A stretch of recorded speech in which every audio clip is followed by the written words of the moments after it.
Coffret roman historique grand format. Grand format. Hein.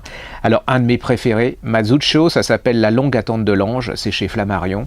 C'est l'histoire de Venise, c'est l'histoire du Tintoret, qui est un des plus grands peintres de Venise. C'est la peste à Venise, c'est l'ambition, c'est tout ce que Venise a de pervers, c'est baroque, magnifique. Si vous avez aimé Les Piliers de la Terre, hein, c'est de la même qualité. Vous avez Brooke, Dans la maison de l'autre, Fleuve Noir, qui est un classique, qui est l'histoire de...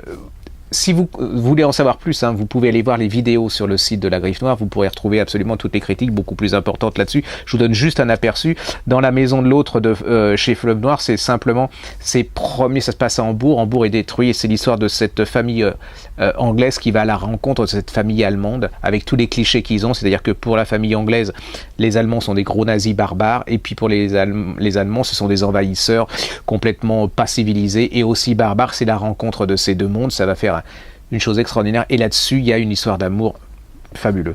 Et le dernier, c'est La dernière fugitive de Chevalier qu'est Voltaire.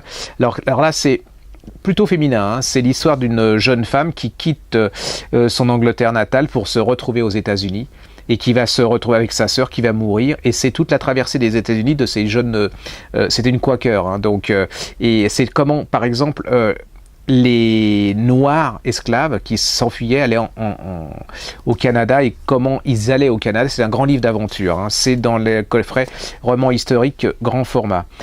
J'en ai un autre là. Si c'est pas pour une dame, La dernière fugitive qu'est Voltaire, vous pouvez avoir un doute. Hein, si c'est pour un homme, c'est Le secret du docteur Barry. C'est l'édition de Boré qui est une histoire extraordinaire. Pour moi, c'est un des meilleurs romans historiques de ces derniers mois. C'est l'histoire ça se passe au 19e siècle. C'est l'histoire de cette femme qui s'est déguisée en homme pour pouvoir être médecin, et c'est son histoire. Elle va aller à la guerre, elle va être médecin militaire, et personne ne découvrira qu'elle a été une femme seulement quand elle va mourir, et que l'infirmière va découvrir qu'en fait l'homme, le docteur Barry, c'était un surdoué.